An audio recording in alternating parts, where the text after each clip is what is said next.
नमस्कार. आमच्या प्रकाशच्या लग्नाच्या फिल्म निमित्त तुमच्या सगळ्यांचं स्वागत करते.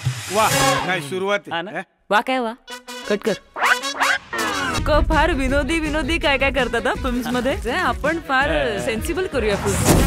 नमस्कार मित्रांनो, मी पूजा बोरकर. लोकमत.com आहे तुमच्या सर्वांचं स्वागत आहे. लग्न हा विषय मोठ्या पडद्यावर आला ना आला की त्यामध्ये कलाकारमध्ये फिमेलमध्ये एक कलाकार फिक्स असते, ती म्हणजे मुक्ता. खूप खूप स्वागत आहे. आणि लग्नाचा विषय आला की हा तुझ्या खूप जवळचा विषय आणि माझ्या मते सगळे डायरेक्टर किंवा कोणी असेल किंवा चला मुक्ता हे नाव फिक्स आहे, त्याच्यासमोर आता पुढचा प्लॅन करा. मला असं वाटतं की हा कोइन्सिडन्स असावा, पण मला याचा आनंद होतो की चांगला रोल जेव्हा सुचतो तेव्हा माझं नाव दिग्दर्शक घेतात आणि निर्माते त्याला दुजोरा देतात.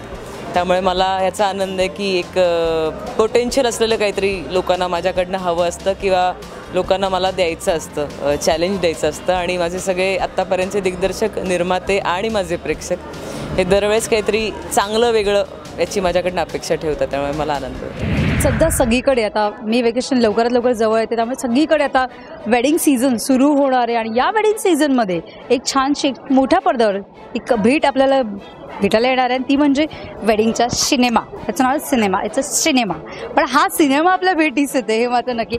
आणि याच्यामध्ये खास गोष्ट आहे ती म्हणजे सलील दादाचा जिथे हात असेल माझ्या मते ते सक्सेसफुल होणं ह्याच्यामध्ये काही हे नाही. मुक्ता, सलील, बस हे जे कॉम्बिनेशन जेव्हा येतं तेव्हा सक्सेस. फक्त हीच पार्टी दिसते आणि हाऊसफुल. थँक्यू. तुझ्या तोंडात साखर की खरंच एक खूप मनापासून प्रयत्न केला. तू जसं म्हणलीस की आजपर्यंत गाणी केली, लहान मुलांची गाणी केली, परीक्षक म्हणून काम केलं, तर लोकांनी प्रत्येक गोष्टीला खूप भरभरून दाद दिली. आणि म्हणूनच खरं तर असं मनामध्ये आलं की आपल्याला जर मनात येतंय गेली 4-5 वर्षे की आपण फिल्म करायला पाहिजे, तर आपण प्रयत्न करून बघूया. कारण मनापासून प्रयत्न केला की आपल्या मराठी रसिक जगभरातला दाद देतो. त्या विश्वासावर, त्या लोकांच्या विश्वासावरच खरं तर हा चित्रपट सुरू केला. आणि मुक्ता जशी आहे तशी दाखवणार आहात. हे जे हा टास्क होता म्हणायचा की ही रियालिटी होती? नाही, मी उदी मुक्ताला उगीच चिडवायचो, कारण काही सीनमध्ये ती खूप झापते धरून भाऊला, प्रवीणला वगैरे. तर मी तिला म्हटलं की हां अगदी सेम तुझ्यासारखा सीन आहे. तर ती अशी आहे मी का, तर ती खूप जुनी मैत्रीण आहे बेसिकली. त्यामुळे हे जे बॉन्डिंग आहे याच्या या फिल्मला खूप उपयोग झाला. मी तुला एक प्रश्न विचारेन की बघायला गेलं की डान्सिंग अंकल म्हणशील तर त्यांनी देखील लग्नात तो डान्स केले आणि प्रचंड गाजले होते. त्याच्यानंतर एक भाभी होती जिने देवर में त्या गाण्यात देखील तिने प्रचंड प्रमाणात सोशल मीडियावर व्हायरल आहे. तर याच्यामधला असा कोणता डान्स आहे की खरंच तो प्रचंड प्रमाणात डान्स गाजणार आणि तुझा कोणता असा छोटासा परफॉर्मन्स किंवा तू सडनली वैतागली आणि नाचायला सुरुवात केली, असा काही व्हिडिओ व्हायरल होण्याची शक्यता वगैरे आहे? डान्स परफॉर्मन्स डेफिनेटली यात आहेत. आणि आपण इमॅजिन न करू अशा माणसांचे आज ट्रेलर लॉन्च झालं आणि ट्रेलरमध्ये तुम्हाला काही त्याचे बारीकसे हे दिसत आहेत, ज्यामध्ये शिवाजी काका, शिवाजी साटम आणि सुनील बर्वे नाचत आहेत, जे दोन्ही वधूवरांचे पिता आहेत. आणि अलकाताई आणि अश्विनी कळसेकर दोघी नाचत आहेत, ज्या अत्यंत ठुमके बिमके देत नाचत आहेत. तर आमच्यासाठी तो इतका गोड अनुभव होता, कारण त्या म्हणजे इतक्या सुंदर दिसत होत्या, सुंदर नाचत होत्या आणि त्यांना इतकी मजा येत होती. जणू काही खऱ्या लग्नात जर कोणी आई नाचेल आनंदाने मुलाच्या किंवा मुलीच्या, तसं ते वाटत होतं. किंवा शिवाजी काका आणि सुनील काका एवढे आनंदाने नाचत होते, तर ते नक्कीच नाच तुम्हाला गमतीशीर वाटतील. आणि माझा नाच म्हणशील तर माझाही नाच यामध्ये आहे.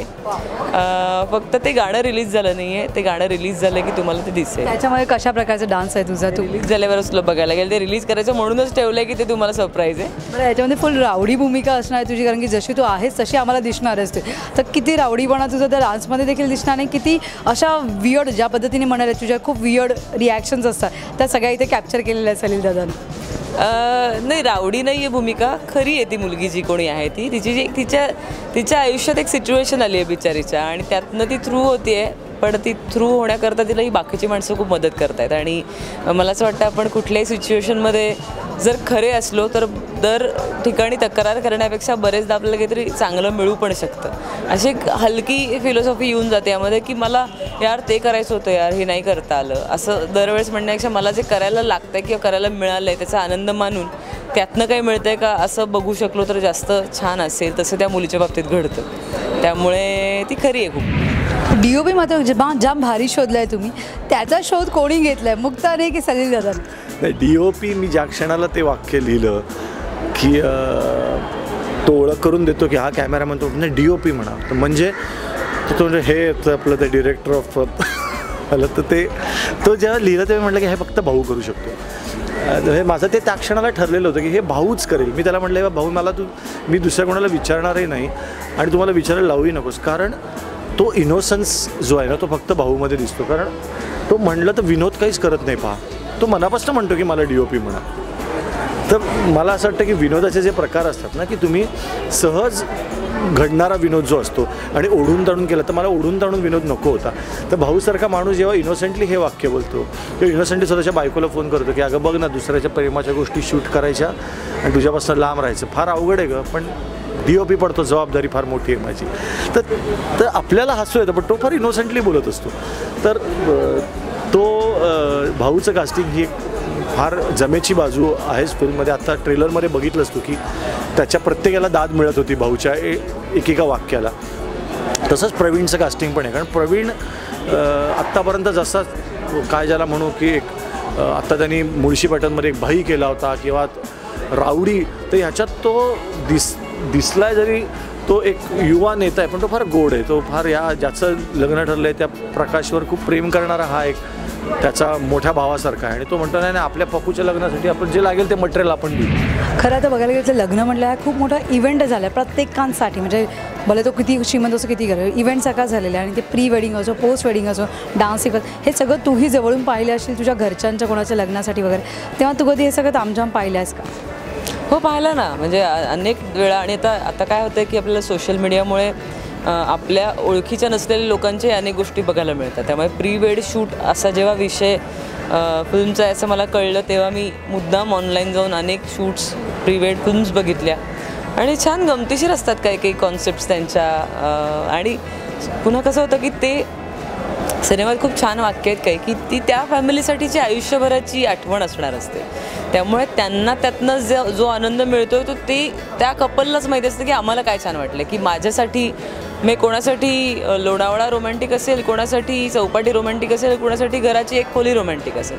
सो माझी पहिली आठवण त्या कपलची पहिली आठवण, त्या कपलचं पहिलं काहीतरी एक रिलेट करण्याची जागा, तर ते जे असतं ते प्रत्येकाचं आपलं असतं आणि त्या स्पेसमध्ये तिसरं कोणी जाऊ शकत नाही. तर त्यामुळे तसं या दोन अत्यंत भिन्न फॅमिलीजमध्ये आणि भिन्न मुलांमध्ये, ती दोघंही जी मुलं आहेत ती मुलगा आणि मुलगी वेगळ्या कल्चरमध्ये लहानाचे मोठे झालेले आणि एकमेकांच्या प्रेमात पडले. त्यामुळे त्यांचं प्री वेड शूट हे अत्यंत धमालच असणार आहे आणि तसं ते झालं आहे. इथे एक गोष्ट विचार, थुकरटवाडीमध्ये जेव्हा हा वेडिंगचा सिनेमा जेव्हा हा थुकरटवाडीमध्ये शूट होईल तेव्हा किती गमती येणार आहे, तेव्हा एक वेगळा पिक्चर तिथे क्रिएट झालेला असणार आहे, राईट?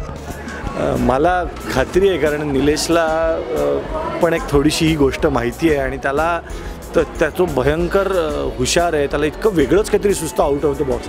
सो मी पण वाट बघतोय की थुकरटवाडीमध्ये नेमका वेडिंगचा सिनेमा काय पद्धतीने लावतात. नक्की. आणि अजून एक गोष्ट, हा जसा विषय आता जाम ट्रेंडिंग आहे, लग्नाचा विषय म्हटलं की प्रचंड प्रमाणात ट्रेंडिंग विषय आहे आणि त्याचप्रमाणे तुम्ही हा विषय हाताळलेला आहे. तर यामागचं काही कनेक्शन आहे की घरातलं कोणाचं तरी होतं?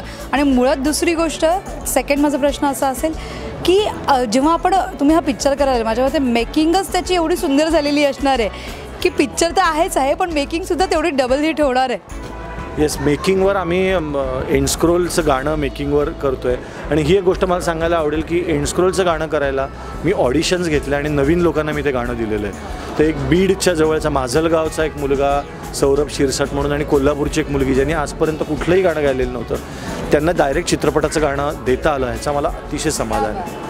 तर मेकिंगला तर मजा आहेच, कारण इतकी लोकं असताना ते नुसते सगळेजण ओळीनी दिसले हसताना तरी ते मेकिंग फार गोड होतं. आणि सगळी इतकी व्हायब्रंट लोक आहेत. संकर्षण कराडे अप्रतिम त्यांनी रोल केला आहे, किंवा ही प्राजक्ता हणमगर आहे, योगिनी पोफळे, तर सगळेच जण धमाल आहेत. आणि हे जोडपं इतकं इनोसंट आहे, जेवढे फोटो दिसत आहेत तेवढं त्यांनी इनोसंट रोल केलेत. सो मी जसं म्हणतो की फार आपल्या स्वप्नातली कास्ट मिळावी तशी ही कास्ट आहे. आणि आता 12 एप्रिलला सगळ्या आपल्या रसिक लोकांनी पण माझ्या जसा स्वप्नातला रिस्पॉन्स आहे तसा रिस्पॉन्स द्यावा अशी विनंती. थँक्यू.